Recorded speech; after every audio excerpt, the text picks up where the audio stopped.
When we heard Call of Duty Black Ops was preparing to unveil its multiplayer, we didn't waste any time. Our destination, Treyarch. Our mission, the most detailed hands-on coverage inside Xbox can provide. So sit back, relax, and keep a sharp lookout.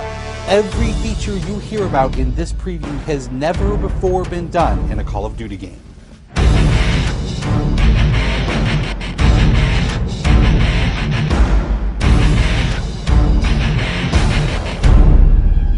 We begin where the multiplayer trailer for Black Ops left off, with theater mode.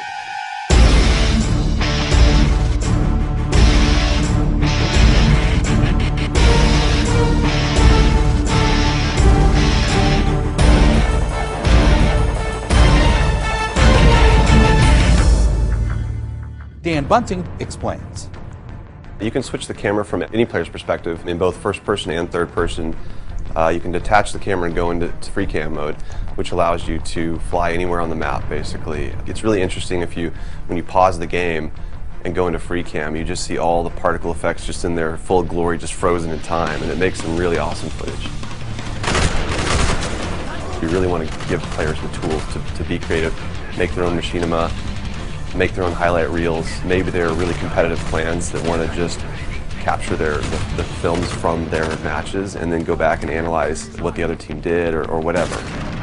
Also brand new to Call of Duty is Black Ops' new currency system.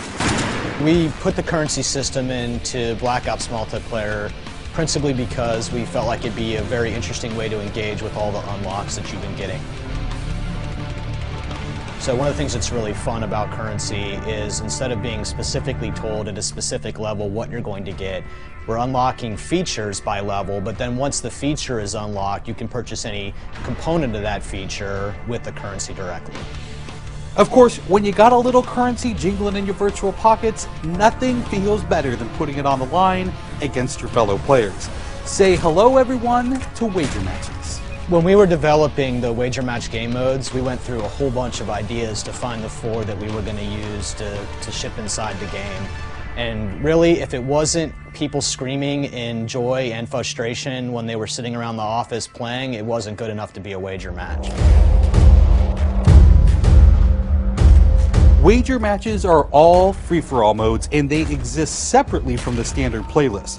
They include game modes like Gun Game, where you're in a race to score a kill with 20 different weapons, beginning with pistols and advancing through ever more explosive weaponry. It's extremely rewarding for us as a design team to put something up there that people are reacting to really well and that's slightly different than what they get, and everyone loves the core game, and you have to be very careful when you're finessing the core mechanics of the game. But Wager Match has let us kind of get our creativity flowing and do some things that you're not normally used to, and then spin them up in unique ways and combine things in ways that you haven't seen before that you never really thought of and that wouldn't be appropriate for the core game but are completely appropriate for wager matches.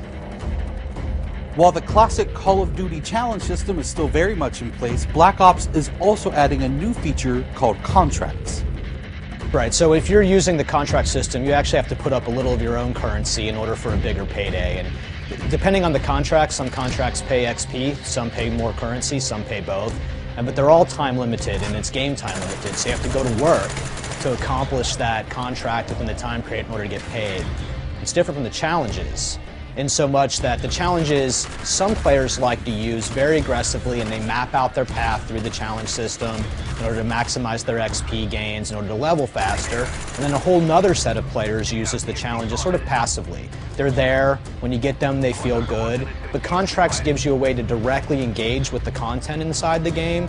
It says, hey, I'm an SMG guy, I want SMG based contracts, I'm going to chase my contracts and I'm going to get paid. And that's fun. Another focus for Black Ops is player customization, including things like unlockable face paint, unique perk-specific character models, and a whole lot of weapon customization. We've been we stole the line from Full Metal Jacket, this is my weapon, this is my gun, and we're chanting that around the office as sort of our mantra for this feature. Originally it started with one of our designers he just made kind of an offhand comment one day where he said, you know, I really have a certain attachment to the weapon that's my favorite. I want to make that weapon mine, and that was all it took. So from there it was just, what are the things that are cool? It's like, put your clan tag on your gun, of course. And we've got, the Emblem editor by itself is an element of creativity for players. And then the reticles, of course, so why not give people the option to select what kind of red dot they have. Maybe they don't like a dot, maybe they like a circle, maybe they like a triangle, maybe they like a standard crosshair, maybe they just want a line. And then there is combat training, which allows you to get comfortable with the trappings of multiplayer by competing in matches against AI-controlled opponents. You know, it's our hope that combat training can convert people who are largely single-player gamers who might have, dabbled around in multiplayer but never made that leap to playing online, and give them kind of this experience where they can get familiar with the mechanics and features and systems that multiplayer has, but they can do so at their own pace, they can do so without someone screaming in their ear what a noob they are, and practice up and then join the competitive fold. Experienced players could use combat training to practice up on a particular weapon, a particular tactic, or a particular map.